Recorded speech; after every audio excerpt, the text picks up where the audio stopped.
தமிழக மக்களை ஒரு 10 வருஷத்துக்கு முன்னாடி யோசிச்சு பாத்தீங்கன்னா நேரு ஸ்டேடியம்ல அம்மா அவர்கள் முதலமைச்சரா இருக்கும்போது இந்த சினிமா 100 இயர்ஸ் செலிப்ரேஷன் நடந்துச்சு. அதுல நம்ம தலைவர் விஜய் அவர்கள் போகும்போது உனக்கு முதல் சீட்ல இடம் இல்லப்பா 10 சீட்டு பின்னாடி போப்பான்னு ஒரு ஜூனியர் ஆர்டிஸ்ட ட்ரீட் பண்ற மாதிரி நம்ம தலைவரை ட்ரீட் பண்ணி அவமானப்படுத்தினாங்க அந்த நேரு ஸ்டேடியத்துல நடந்த ஃபங்க்ஷன்ல. ஒரு 10 வருஷம் கழிச்சு இப்போ 2026ல அதே நேரு ஸ்டேடியம்ல சி ஜோசப் விஜய் என்னும் நான் அப்படின்ற மெஜாரிட்டி காமிச்சு முதலமைச்சர் ஆகிற ஃபீல் இருக்கே.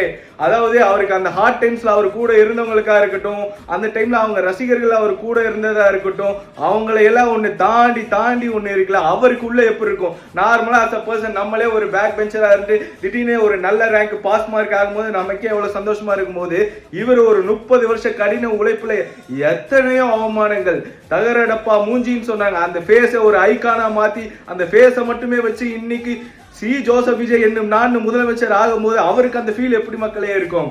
இந்த பொய்யான வாக்குறுதி கொடுத்து ஏமாத்தினாங்க தெரியுமா திமுக, அந்த மாதிரிலாம் தலைவர் பண்ணவே மாட்டாரு. ஏன்னா மக்கள் அவரை நம்பி ஓட்டு போட்டிருக்காங்க.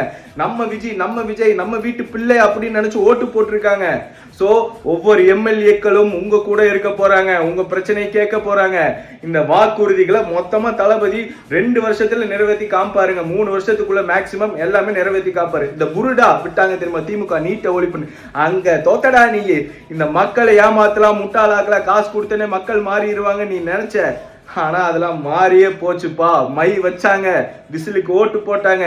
2 வருஷம் ஆச்சு கட்சி தொடங்கி, 2 மாசம் ஆச்சு சின்னம் இதெல்லாம் கொண்டு போய் சேர்க்க முடியாது. நாங்க இந்த சூரியன் ரெட்டலை கை முன்னாடி எப்படின்னாங்க வச்சாங்களா மை விசிலுக்கு. தளபதி சிஎம் ஆயிட்டாரு. இனிமே மக்களுக்கு ஒரு புத்தம் புது தமிழ்நாட்டில் ஆட்சி கொடுப்பாரு. நம்பிக்கையோட இருப்போம், கான்பிடென்டா இருப்போம். நன்றி.